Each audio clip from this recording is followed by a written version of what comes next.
आप देख रहे हैं अपना बिहार और आपके साथ मैं हूं विवेक। और पूर्णिया से इस वक्त की सबसे बड़ी खबर हम आपको बताने जा रहे हैं। 8 पुलिस अधिकारियों पर कोर्ट ने संज्ञान लिया है। अधिवक्ता सहीदुल हक के साथ मारपीट मामले में कोर्ट ने संज्ञान लिया। 8 पुलिस अधिकारियों पर खजांची थाने के पूर्व थाना प्रभारी संजय सिंह पर संज्ञान लिया गया। एसआई अब्दुल मन्नान समेत 8 अधिकारियों पर संज्ञान कोर्ट ने लिया है। 17 जुलाई 2021 को माधोपाड़ा में मारपीट हुई थी, जिस पर कोर्ट ने संज्ञान लिया। तो बड़ी खबर इस वक्त की हम आपको बता रहे हैं पूर्णिया से। 17 जुलाई को हुई मारपीट में कोर्ट ने संज्ञान लेते हुए जिन 8 पुलिस अधिकारियों पर संज्ञान लिया है, उनमें खजांची थाना के पूर्व थाना प्रभारी संजय सिंह का भी नाम है। एसआई अब्दुल मन्नान समेत 8 ऐसे अधिकारी हैं जिन पर कोर्ट ने संज्ञान लिया। गोपालगंज से स्वास्थ्य व्यवस्था की हैरान करने वाली तस्वीरें सामने आई हैं। ये तस्वीरें बरौली प्राथमिक स्वास्थ्य केंद्र की हैं, जहां 5 मई को इलाज के लिए एक गंभीर मरीज को एंबुलेंस के सहारे सदर अस्पताल भेजने की तैयारी चल रही थी। लेकिन जैसे ही गंभीर स्थिति में महिला को स्वास्थ्य विभाग के इस 108 एंबुलेंस में चढ़ाया गया, एंबुलेंस खराब हो गई। वहां मौजूद लोगों और परिजनों ने किसी तरह एंबुलेंस को धक्का मारकर स्टार्ट करने की कोशिश शुरू की।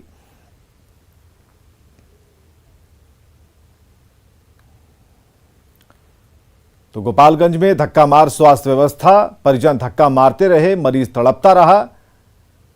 और यही हकीकत है। 2 एम्बुलेंस की यहां पर व्यवस्था है, जिसमें इस एम्बुलेंस जिसके अंदर मरीज को बिठाया गया था, उसकी हालत यह है कि परिजन और स्वास्थ्यकर्मी दोनों मिलकर इसे धक्का लगाते दिखे।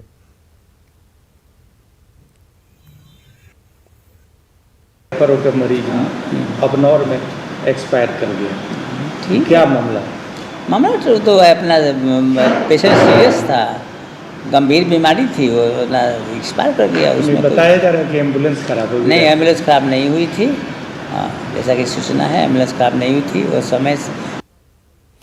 और बड़ी खबर है बक्सर से, जहां एक अज्ञात युवती का जला हुआ शव झाड़ी से बरामद किया गया है। सुबह ग्रामीणों ने शव देखा, पुलिस को खबर दी। पुलिस ने शव को कब्जे में ले लिया है और मामले की जांच में जुट गई है। बक्सर से बड़ी खबर, ग्रामीणों ने पुलिस को खबर दी और ये अभी तक पता नहीं चल पाया है कि वो महिला कौन है, युवती कौन है जिसका जला हुआ शव झाड़ियों के बीच से मिला है। ग्रामीणों ने हालांकि पुलिस को खबर की और पुलिस ने शव को अपने कब्जे में ले लिया। पड़ताल जारी है। शव मिलने के बाद से बक्सर पुलिस पूरे मामले के अनुसंधान में जुट गई है। बक्सर एसडीपीओ गोरखराम ने बताया है कि इस पूरे मामले को लेकर के बक्सर जिले के जो आसपास के जो थाना क्षेत्र हैं, बक्सर पुलिस उन थाना से संपर्क कर रही है कि कहीं से कोई लड़की की गुमशुदगी का मामला तो कहीं दर्ज नहीं हुआ है। हालांकि इस पूरे मामले के अनुसंधान को लेकर बक्सर पुलिस ने एक स्पेशल टीम का गठन किया है और पूरे मामले की जांच शुरू कर दी गई है। पुष्पराज, न्यूज़ 18 बक्सर। और गया से बड़ी खबर, जहां बालूघाट पर विवाद में गोली चली। उपद्रवियों ने 2 पोकलेन मशीन में आग लगा दी। गया और नवादा जिले की सीमा पर स्थित दरियापुर मालती से यह घटना सामने आई है। बताया जा रहा है कि बालू के विवाद में एक पक्ष के उपद्रवी तत्वों ने बालू उठाव में लगी 2 पोकलेन मशीन में आग लगा दी। घटना की जानकारी पर पुलिस पहुंची, मामले की जांच में जुटी है।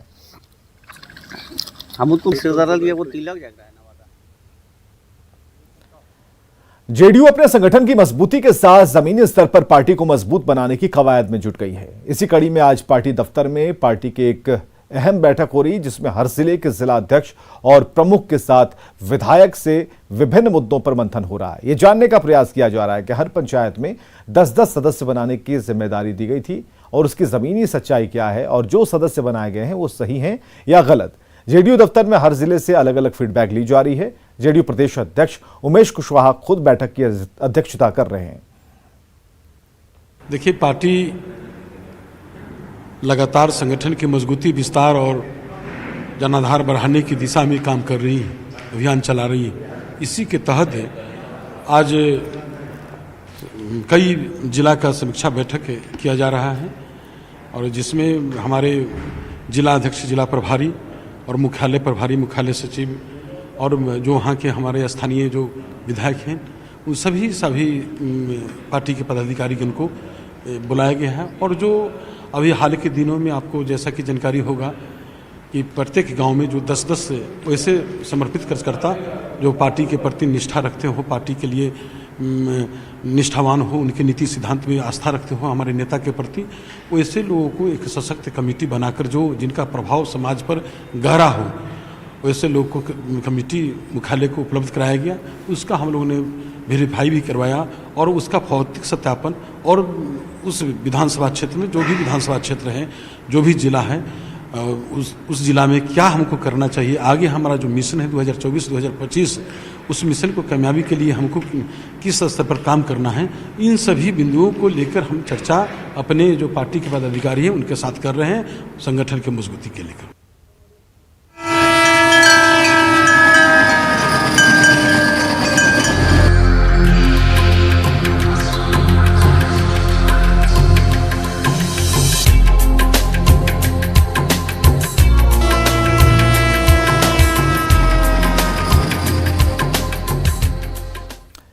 मिथिलांचल को आज भारतीय रेल की ओर से बहुत बड़ी सौगात मिलने जा रही है। सौगात न सिर्फ क्षेत्र में विकास की गंगा बहाएगी, बल्कि लोगों को सामाजिक और सांस्कृतिक रूप से काफी करीब ला देगी।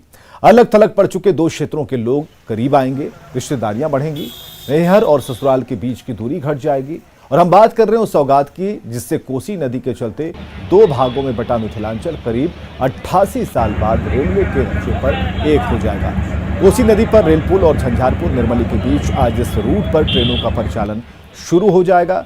रेल मंत्री अश्विनी वैष्णव नई दिल्ली से वीडियो कॉन्फ्रेंसिंग के जरिए मधुबनी के झंझारपुर रेलवे स्टेशन से सुपौल जिले के निर्मली रेलवे स्टेशन और निर्मली से आसनपुर कुपहा तक रेल सेवा का उद्घाटन करेंगे। उद्घाटन के बाद दरभंगा जिले के लहरियासराय स्टेशन से झंझारपुर होते हुए सहरसा स्टेशन तक रेल सेवा पूर्णतः बहाल हो जाएगी।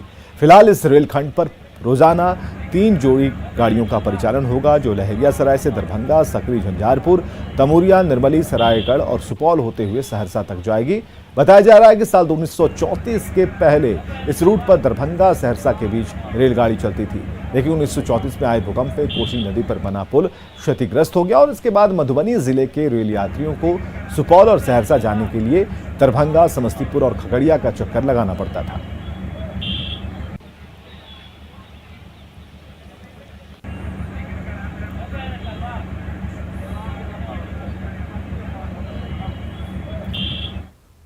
जो महासौगात आज मिथिला को मिलने जा रही है, उसके लिए मिथिला को करीब 88 सालों तक इंतजार करना पड़ा। सहरसा दरभंगा के बीच ट्रेन सेवा की शुरुआत हुई और ट्रेन सेवा से मिथिलांचल का एकीकरण होगा।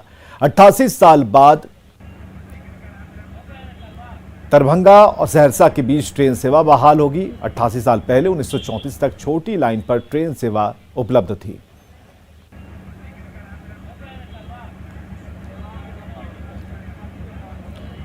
अब समझते हैं इस रेलखंड से कैसे बदल जाएगा मिथिलांचल। रेल सेवा से मिथिलांचल का विकास कैसे होगा।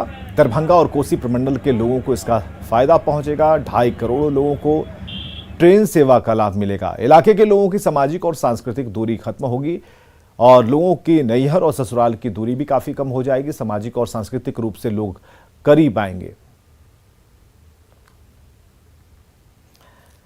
समझते हैं कि कैसे साकार हुआ यह सपना। 15 अगस्त 2002 को अटल सरकार ने रेलखंड की घोषणा की थी। 6 जून 2003 को निर्मली रेलखंड की नींव रखी गई। तत्कालीन प्रधानमंत्री अटल बिहारी वाजपेयी ने नींव रखी थी। तत्कालीन रेल मंत्री नीतीश कुमार की इसमें अहम भूमिका थी। 491 करोड़ की लागत से कोसी नदी पर महासेतु का निर्माण हुआ। 18 सितंबर 2020 को प्रधानमंत्री नरेंद्र मोदी ने पुल का लोकार्पण किया। पीएम मोदी ने सरायगढ़ आसनपुर कुपहा रेलखंड का लोकार्पण किया। और बड़ी खबर समस्तीपुर से, जहां उत्पाद विभाग की टीम ने विभूतिपुर जिला पार्षद जितेंद्र राम को गिरफ्तार किया है। जिला पार्षद अपने 3 लोगों को के साथ शराब पीते हुए गिरफ्तार किए गए हैं। उत्पाद अधीक्षक ने बताया कि उनकी टीम रात्रि गश्ती के दौरान जांच कर रही थी, तभी जिला पार्षद का ब्रेथ एनालाइजर से टेस्ट किया गया, जिसमें शराब पीने की पुष्टि हुई। जिला प्रशासन ने मेडिकल जांच के बाद जिला पार्षद को जेल भेज दिया है।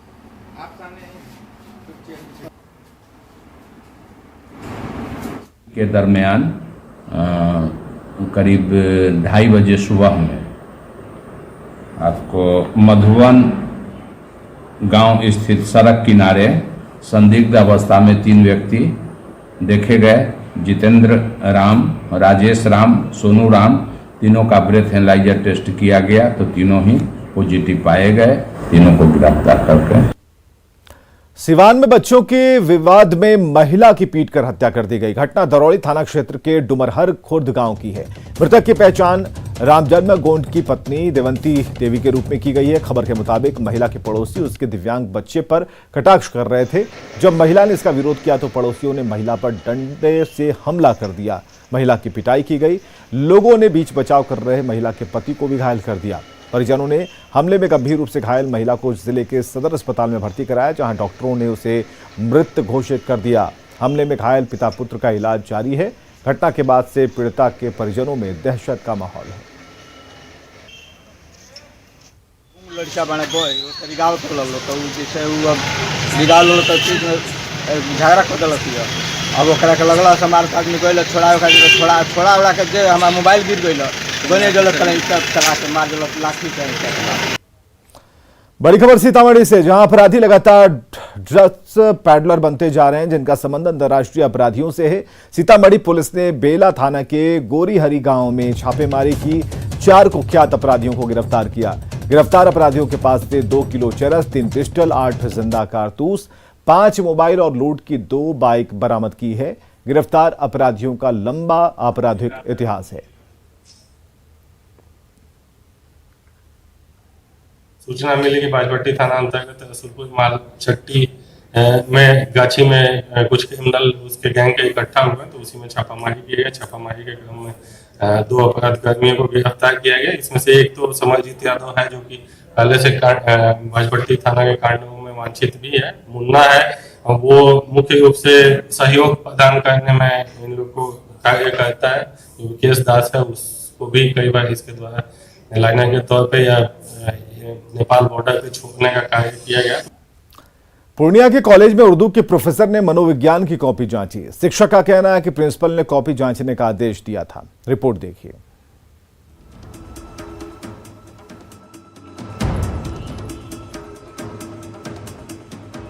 शिक्षा की बदहाली की ऐसी तस्वीर हम आपको दिखा रहे हैं कि आप भी सोचने पर मजबूर हो जाएंगे कि ऐसी व्यवस्था से आखिर कैसे छात्रों का भविष्य उज्जवल होगा। मामला है पूर्णिया कॉलेज का, जहां प्रिंसिपल ने उर्दू के प्रोफेसर को इंटरमीडिएट फाइनल प्रैक्टिकल परीक्षा के मनोविज्ञान की कॉपी जांचने का आदेश दे दिया। प्रिंसिपल के आदेश पर शिक्षक ने किताब देखकर मनोविज्ञान की कॉपी भी जांच दी। उससे पहले हम बोले भाई तो हम तो उर्दू के हैं, उर्दू की कॉपी लाइए तो हम जांच कर देते हैं। ऐसे विधिवत जो हमको जांच करना सही नहीं है ना। 2-3 दिन हम लोग हमको कहे वो कि नहीं आप इंटरनल के तौर पर कर दीजिए, कुछ ये नहीं होगा, प्रिंसिपल साहब का आदेश है ना। मनोज सेन साहब बोले और ऑफिस के जरिए से हमको लेटर मिला, तब किए दबाव में करवाया गया ना, अपनी मर्जी से नहीं। हमारे जो परीक्षा नियंत्रक हैं डॉक्टर मनोज कुमार सेन साहब, इन्होंने आसपास के कई कॉलेजों में ट्राई किया, कहीं से भी कोई साइकोलॉजी का शिक्षक इनको उपलब्ध नहीं। तो ये जान करके कि उर्दू के शिक्षक हैं डॉक्टर मुजाहिद हुसैन, उनका विषय साइकोलॉजी डिग्री लेवल पे रहा है ना, तो जस्ट स्टूडेंट के हित को देखते हुए, उनके कैरियर का सवाल था, इसको देखते हुए इन्होंने इस तरह की गलती की। छात्र जदयू के अध्यक्ष ने बिहार विद्यालय परीक्षा समिति को आवेदन देकर मामले की जांच करने की मांग की। आज हमने स्पीड पोस्ट के माध्यम से इस आवेदन में लिखा है कि पूर्णिया कॉलेज सीमांचल का एक रीट कॉलेज है। कुछ सोशल मीडिया के माध्यम से उर्दू के शिक्षक को साइकोलॉजी के इंटर का वार्षिक परीक्षा का इंटरनल एग्जामिनेशन अपॉइंट किया गया है, जो कि यह बिल्कुल मतलब बिल्कुल उचित नहीं है। बिहार में मेरिट सूची में आने वाले छात्रों की कमी नहीं है, लेकिन शिक्षा व्यवस्था की गलत नीति के चलते छात्रों को नुकसान उठाना पड़ता है। आप सोच सकते हैं कि आखिर उर्दू के प्रोफेसर ने मनोविज्ञान की कॉपी कैसे जांची होगी। सवाल ये भी है कि कब तक ऐसे ही छात्रों के भविष्य से खिलवाड़ होता रहेगा। कुमार प्रवीण, न्यूज़ 18 पूर्णिया। जमुई जिले के बरहट प्रखंड के कटका गांव की सीमा शिक्षा की अलग जगा रही। खुद का बाल विवाह रुकवाकर सीमा ने ग्रेजुएशन किया है। अब वे अपने गांव के बच्चों को भी पढ़ा रही हैं, उन्हें मुफ्त शिक्षा देती हैं। सीमा की क्लास का जायजा लिया केसी कुंदन ने। जमुई जिले के बरहट प्रखंड के महादलित गांव में एक क्लास लगती है एक ऐसी लड़की का जिसका नाम सीमा है, जिसने अपना बाल विवाह मनाकर शिक्षा के क्षेत्र में आगे कर रही है। वो खुद पढ़ लिखकर नर्स बनना चाहती है और साथ ही अपने समाज के बच्चों को आगे बढ़ाने के लिए, शिक्षा के क्षेत्र में आगे बढ़ाने के लिए प्रयास कर रही है। और नतीजा सामने है कि यहाँ पर हर दिन सुबह शाम सीमा की क्लास लगती है। और वैसे बच्चे जो अभी तक स्कूल से दूर थे, सीमा के प्रयास से स्कूल में उनका नामांकन हुआ और हर दिन यहाँ पर क्लास लगती है। वे ऐसे परिवार के ये बच्चे हैं जिनके घर वाले अभी तक पढ़ाई लिखाई से दूर थे, शिक्षा से दूर थे, लेकिन एक लड़की का प्रयास से अलग जग रहा है। वो इसलिए कि पढ़ लिख के आगे बढ़ना है। अच्छा, एक बात बताइए, आप सुना मैं कि आप बाल विवाह अपना मना करके शिक्षा के लिए क्या दिमाग में है? शिक्षा के लिए दिमाग में यही आया सर कि मतलब हम पढ़ रहे हैं, हमसे जो नीचे है सर उसको हम पढ़ाना चाहते थे, इसीलिए हम सोचे कि हम आगे पढ़ेंगे और पढ़ाएंगे। गांव समाज के जैसे रीति रिवाज है उस मुताबिक से हम चाहे कि हम अपना बच्ची को शादी शुदा करा दें और वो उनको अपना घर बसा दें। तो फिर बच्ची ने हमको मना किया कि हमको पढ़ना है, अभी कुछ करना है, अगर हम पढ़ेंगे तब तो समाज को हम आगे बढ़ाएंगे। को गांव में बहुत दूरी है स्कूल, सीमा पढ़ा रहे हैं, मेरे बच्चों को बोली सिखा रहे हैं, बैठने सिखा रहे हैं। अच्छा, कोई आगे बढ़ना जरूरी है और खास करके जिनके परिवार के लोग पढ़े लिखे नहीं थे, ये वहाँ के बच्चे मन के साथ पढ़ रहे हैं और उम्मीद है कि इसका असर अच्छा ही होगा। केसी कुंदन, न्यूज़ 18 जमुई। एनटीपीसी के दूसरे चरण की परीक्षा 9 और 10 मई को होने वाली है। इसे देखते हुए रेलवे ने 10 जोड़ी नई ट्रेनों के परिचालन की शुरुआत की है, जिसमें 4 नई जोड़ी ट्रेनें पटना से शुरू हुई हैं। विनीता मिश्रा की यह रिपोर्ट देखिए। एनटीपीसी परीक्षा के द्वितीय चरण के लिए रेलवे की तरफ से अभ्यर्थियों को बड़ी सौगात दी गई है। आपको बता दें कि रेलवे ने 10 जोड़ी ट्रेनों का परिचालन शुरू कर दिया है और ये परिचालन आज से शुरू किया गया है। एनटीपीसी द्वितीय चरण की परीक्षा 9 और 10 मई को होने वाली है, जिसके मद्देनजर 4 ट्रेनों का परिचालन राजधानी पटना से किया जाएगा और कुल 10 स्पेशल ट्रेनें चलाई जाएंगी ताकि अभ्यर्थियों को कोई परेशानी ना हो। आपको बता दें कि पटना से आगरा कैंट, आगरा पटना परीक्षा स्पेशल ट्रेन चलेंगी। इसके अलावा हावड़ा पटना हावड़ा स्पेशल परीक्षा ट्रेन चलेंगी। वहीं डिब्रूगढ़ मुजफ्फरपुर डिब्रूगढ़ परीक्षा स्पेशल ट्रेन का परिचालन आज से शुरू हो गया है। भागलपुर डिब्रूगढ़ भागलपुर परीक्षा स्पेशल ट्रेनों का परिचालन भी आज से शुरू हो गया है। यानी कुल 4 ट्रेनों का परिचालन आज से राजधानी पटना से शुरू हुआ है।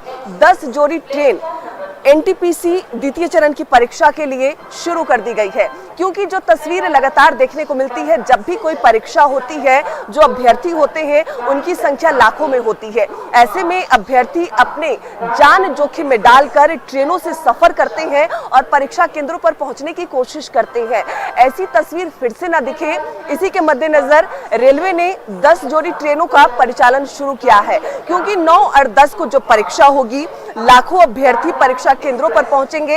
ऐसे में आम पब्लिक को भी परेशानी होती है, उन्हें परेशानी ना हो और अभ्यर्थी बिना जान जोखिम में डाले परीक्षा केंद्रों पर पहुंचे और वो अपना परीक्षा दे, जिसके मद्देनजर आज से 10 जोड़ी ट्रेनों का परिचालन शुरू किया गया है। विनीता मिश्रा, न्यूज़ 18 पटना। भागलपुर के बरारी गंगा घाट पर स्मार्ट सिटी योजना के तहत 163 करोड़ की लागत से बन रहे रिवर फ्रंट का काम 17 दिन बाद भी शुरू नहीं हो पाया। संबंधित विभाग की तरफ से 19 अप्रैल से ही इसके काम पर रोक लगा हुआ है और इसके कारण विभाग पर सवालिया निशान भी है। मामले में वन विभाग और अन्य अधिकारी कुछ भी बोलने से बच रहे हैं। जिले के डीएम ने ठप काम को जल्द पूरा करने की बात कही।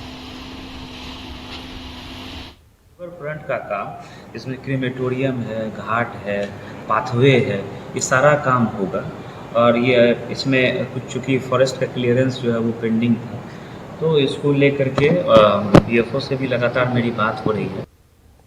और आगे देखिए जोहार झारखंड।